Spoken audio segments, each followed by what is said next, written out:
Salam, hər vaxtınız xeyirli olsun. Mən bu videonun əvvəlini bədii təsvir vasitələri part 1-də izah etmişəm. İndi isə onun davamı, yəni bədii ifadə vasitələrini izah edəcəm. Deməli, burada mənim bayaq yazdıqlarım yoxa çıxıb. Çox maraqlıdır. İyi yoxdur. Təkrar yaza bilərik. Deməli, bədii ifadə vasitələrindən danışırıq. Biz birinci bunları yazım.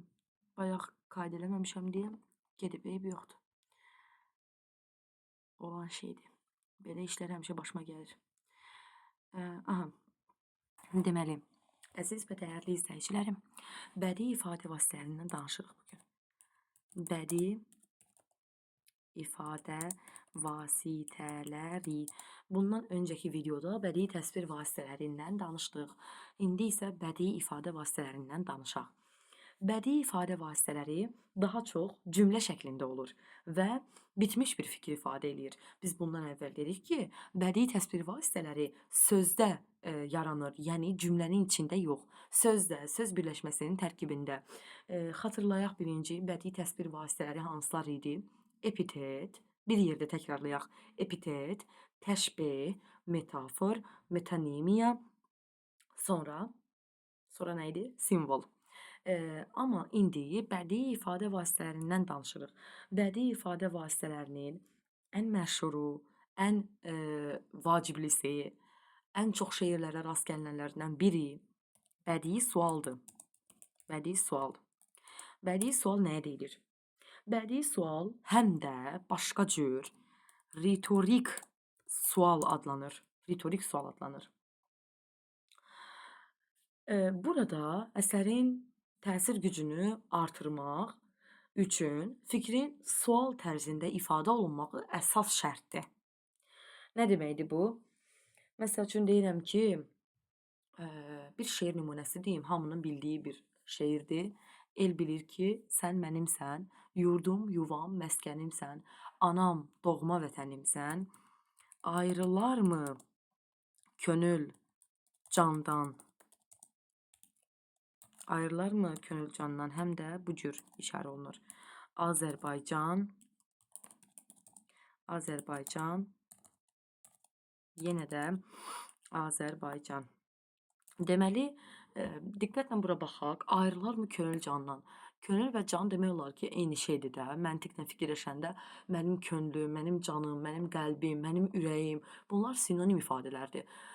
Səməd Vurğun bu şeirində bizə çatdırmaq istəyir ki, bir insan vətənlə könül və can kimidir. Bunlar əslində bir-birindən heç vaxt ayrıla bilməzlər. Bunu bizə necə çatdırır? Bunu bizə ritorik sualla çatdırır. Əslində bunun cavabını biz bilirik. Ayrılarmı könül candan? Xeyr, təbii ki də ayrılmaz. Könül və can eyni şeydir. Amma bunun cavabını bildiyimiz halda müəllif bunu bizə təkrar sual verir. Baxın, bədii sualın konkret bir forması var. Biz o sualın cavabını bilirik. Cavabını bildiyimiz halda daha da həmin cümləni pafoslu, bədii şəkildə qarşı tərəfə onun ciddiliyini çatdırmaq üçün biz sualdan istifadə edirik. Başqa bir nümunə deyim sizə. Görəsən bu dağ bizi qoynuna alacaqmı? Budaqlar üstümüzə kölgəsini salacaqmı?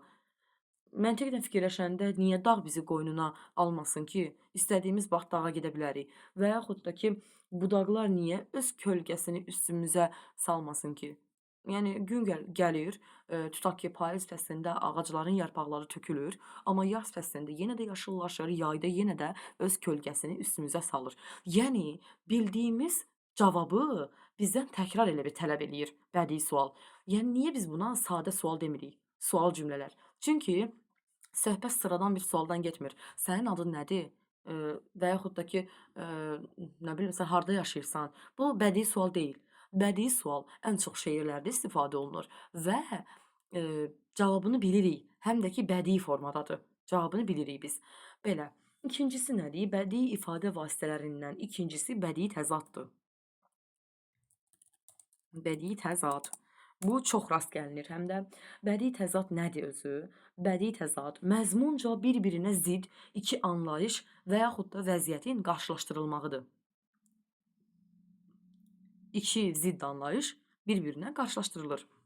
Bu da özü iki yolla yaranır. Birinci, əks mənalı sözlərin qarşılaşdırılması ilə, yəni buna antiteza deyilir həm də. Antiteza. Əks mənalı sözlərə nə deyilir? Antonim. Antonimlərin qarşılaşdırılmağı ilə, məsəl üçün, mənim balam, bu dünya ilə oynama. Sən cavansan, dünya qoca dünyadır. Baxın bura. Sən cavansan, dünya qoca dünyadır.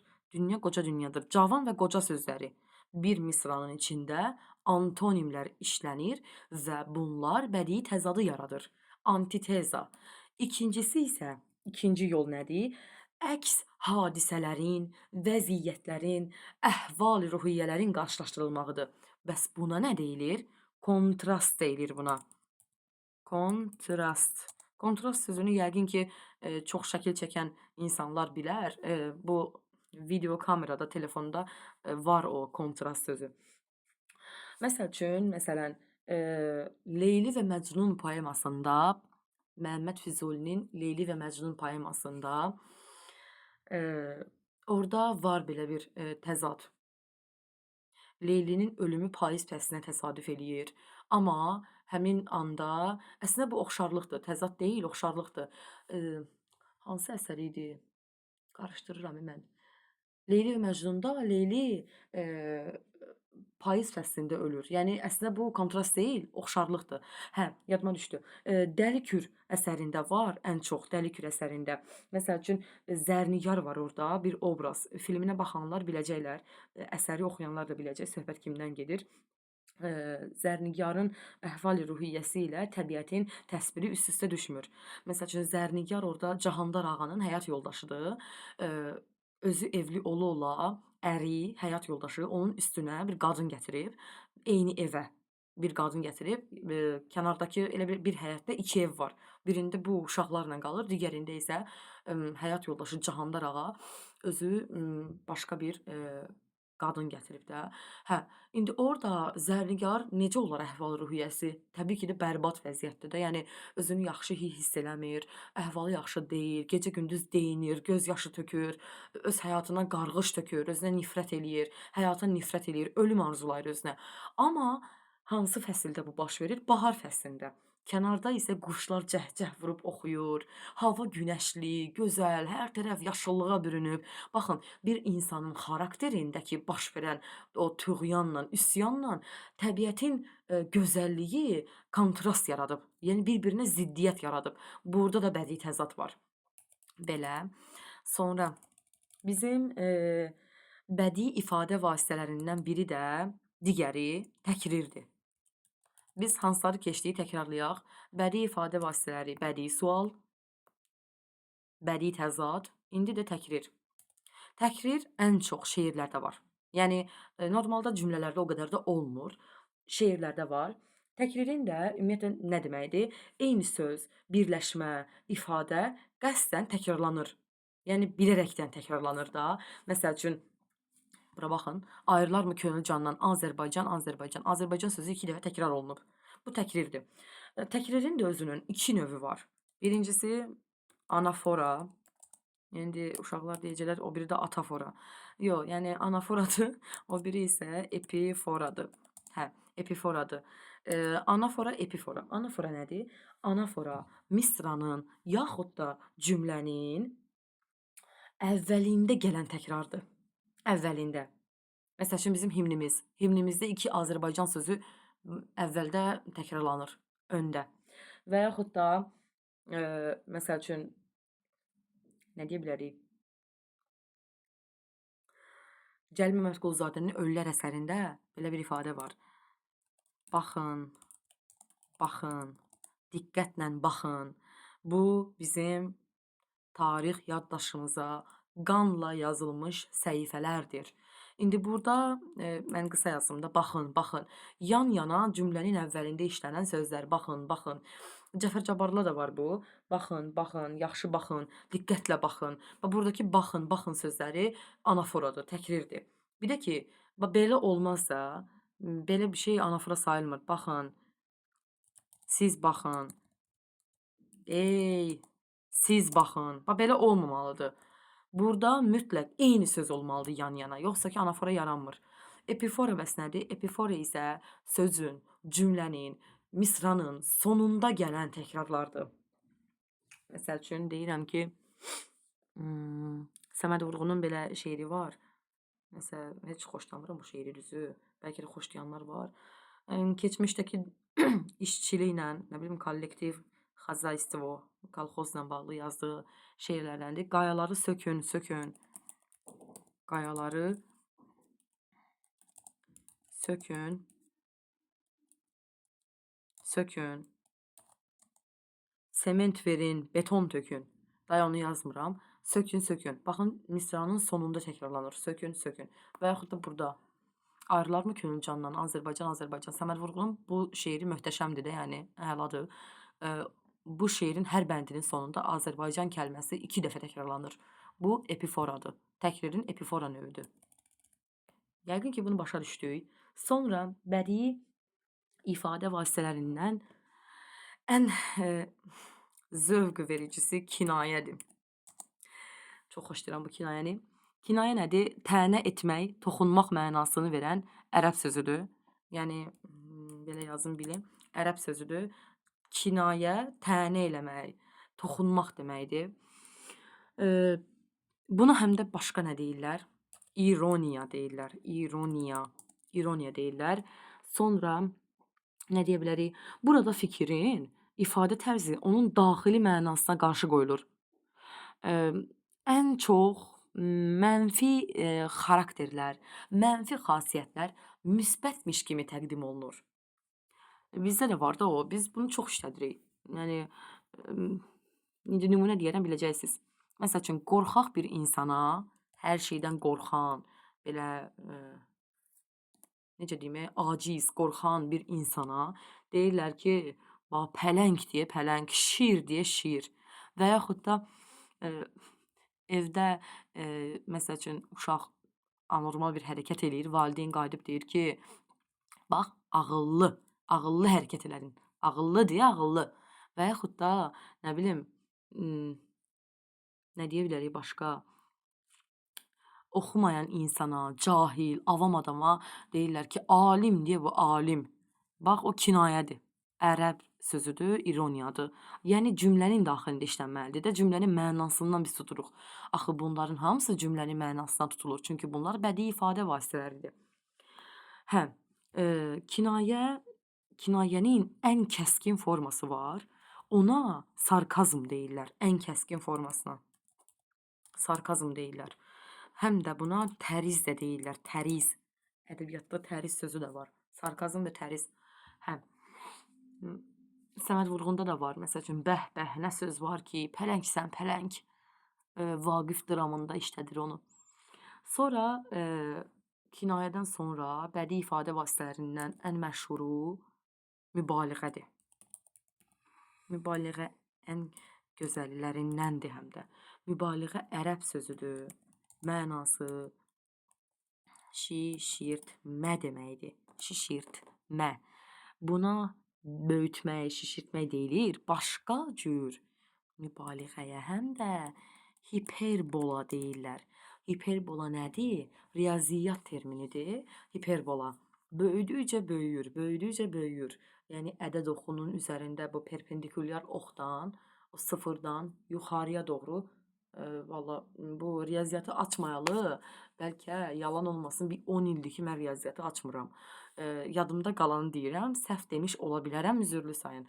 Bu hiperbola mənim yadımda qalıb ki, bu perpendikulyar formada çəkilmiş xətdir. Ortadan ya yuxarıya doğru getməlidir, böyüməlidir o xətlər, ya da ki, aşağıya doğru. Mənfi formada aşağıya doğru, müsbət formada yuxarıya doğru. Bir də ki, tərs hiperbolalar da var da, yəni əyri formalar, yuxarıda çarpaz hiperbolalar, nə deyirlər ona. İndi yəni öz beynimdə canlandırıram. Heyf ki, burada çəkə bilmirəm. Çünki mən klaviatura ilə yazıram. Alınmır mənim burada onu göstərməyim. Orada da yəni var, o şişir, getdikcə böyüyür, böyüyür. Amma mübaliğə odur. Yəni hiperbola riyaziyyat termini olsa da, burada da adı belədir mübaliğənin. Mübaliğəyə əsərdə bax bu nə üçün işlədilir? Bəzən eyni mənanı verən hiperbola terminindən istifadə eləyirik bu öz yerində.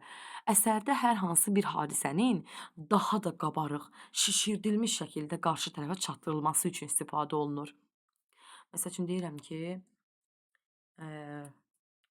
o şeir yadıma düşsün qoy.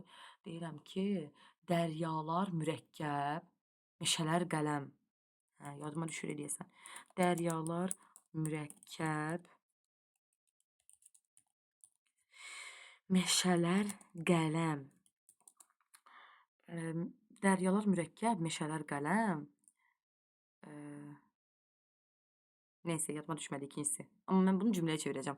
Dəryalar mürəkkəb olsa, meşələr də qələm olsa,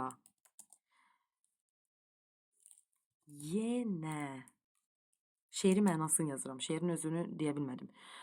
Qələm olsa, yenə də mənim dərdlərimi yazmaqla bitməz.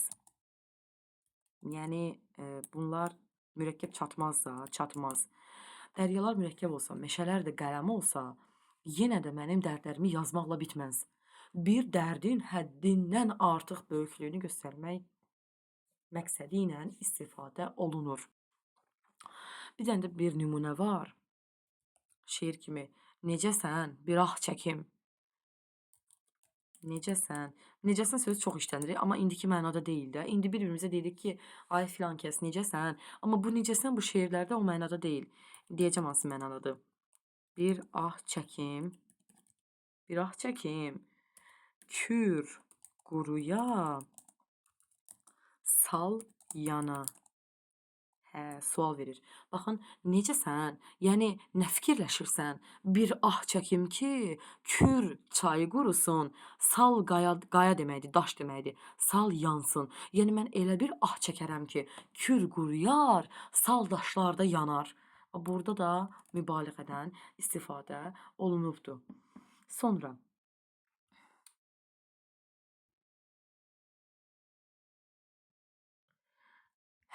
sonra nədir? Deməli, mübaliğənin əksi litota.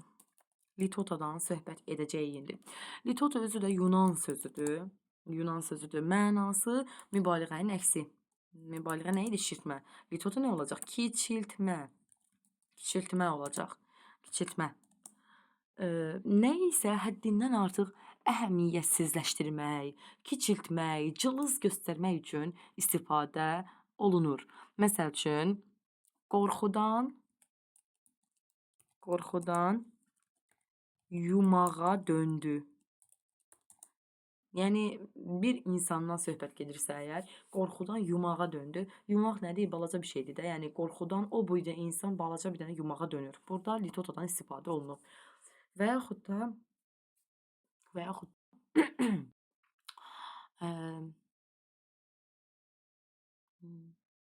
nə deyə bilərik başqa? Siz nümunələr yazarsınız rəylərdə. Mənim beynim error verir videolar çəkincə. O qədər nümunə bilirəm, video çəkəndə heç yadıma düşmür. Mən belə deyim də, yəni müəllimlərin əksəriyyəti planlaşdırır ki, bunu danışacağam, bunları qeyd edəcəm. Mən heç vaxt nəyisə planlaşdırmıram. Yəni birbaşa videonu açıb çəkirəm, ağlımda nə varsa onu danışıram deyə. Hal-hazırda nəsə bir nümunə də gəlmir. Hətta ki deyirəm ki, onların ordusu qarışqaya oxşayır, məsəl üçün, oxşayır. Qarışqa nədir? Xırdadır da, zərərsiz bir həşəratdır. Yəni ona bənzətmək mümkündür. Yəni ordu, o boyda ordunu, üzrlü sayın. Arxa fondakı səsə görə çox üzrlü sayın. Mən bütün telefonları səssizləşdirmişəm, amma evdə əlavə telefondan səs gəldi. Deməli, litotadan danışdıq. Litotadan sonra nəsə dedim mən? Məncə demədim. İndi bədii ifadə vasitələrindən ən sonuncusu inversiyadır. İnversiya. Bu da rahatdır. İnversiya özü latın sözüdür. Aha, bax bunu yadda saxlayın. Latın sözüdür. Bayaqdan Yunan sözlərindən danışırıq. Latın sözüdür və mənası yer dəyişmə deməkdir. Yer dəyişmə. Yer dəyişmə deməkdir. Cümlədə yaxud da hər hansı bir misrada söz sırasının bilərəkdən pozulmasıdır. Ən çox şeir üçün xas bir xüsusiyyətdir. Şeirlərdə həmişə mübtəda axırı xəbər əvvələ gəlir. Həmişə deyəndə, yəni çox vaxtlarda da. Məsəl üçün elə yuxarıya gedək. Bu nümunəyə bir dənə baxın. Bayaq yazmışdım. Ayrılarmı könül candan? Ayrılarmı sözü xəbərdir də, əvvələ gəlir. Əslində birinci mübtəda gəlməlidir, sonda xəbər gəlməlidir. Təyin edəndən öncə gəlməlidir. Təyin olunandan daha doğrusu öncə gəlməlidir. Tamamlıq da xəbərdən əvvəl gəlir, zəflikdən əvvəl. Zəflik isə xəbərin yanında işlənir də. Azərbaycan dilinin qaydalarına əsasən xəbər sonda, mübtəda əvvəldə gəlir. İndi şeirlərdə isə bu belə deyil. Şeirlərdə çox yer dəyişmə olur. Ümumiyyətlə yer dəyişmə yadda saxlamaq lazımdır ki, qrammatik normanın pozulmağıdır. Qrammatik normanın pozulmağı deməkdir. Amma şeirlərdə biz bunu işlədə bilirik. Şair və yazıçılar şeirlərində, əsərlərində bunu işlədə bilirlər. Heç bir problem də olmur. Sonra başqa nə var? İndi mən sizə nümunə göstərəcəm. O nümunələrdə testlər var. O testləri işləyək bir yerdə. Belə, yəni ümid edirəm ki, sizə faydalı olar. Düzdür, qısa bir videodur, çox danışa bilərəm. Nümunələr də vaxt lazımdır ki, mən həddindən artıq nümunə çəkim göstərim. İndi hal-hazırda sizə göstərəcəm, bir səbirli olun.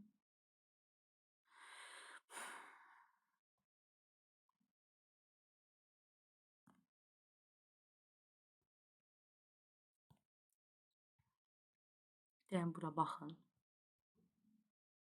Nümunə ilə bağlı səhv fikri müəyyən edin. Zümzümənlə şirin-şirin dillən yağış. Küçələrdə uşaq kimi verilən yağış. Eyni söz həm təşbeh, həm də metafor heç vaxt ola bilməz. Ya təşbehdir, ya metafordur. Birinci misrada yağışın dillənməyindən danışır. Şirin-şirin dillən sözündə şirini qoyun bir qırağa. Şirin dillənmək deyilən bir ifadədə o epitet deyil. Sadəcə yağışdan danışır da, yəni yağışın dillənməyindən. Amma aşağıda küçələrdə uşaq kimi verilən deyəndə isə yağışı uşaq kimi verilənməyindən, yəni gəzməyindən, atlanıb düşməyindən söhbət gedir. Yəni birinci misrada metafordur. Yağış insan kimi dillənir. İkinci misrada isə yağış təşbehdir, təşbeh. Çünki uşaq kimi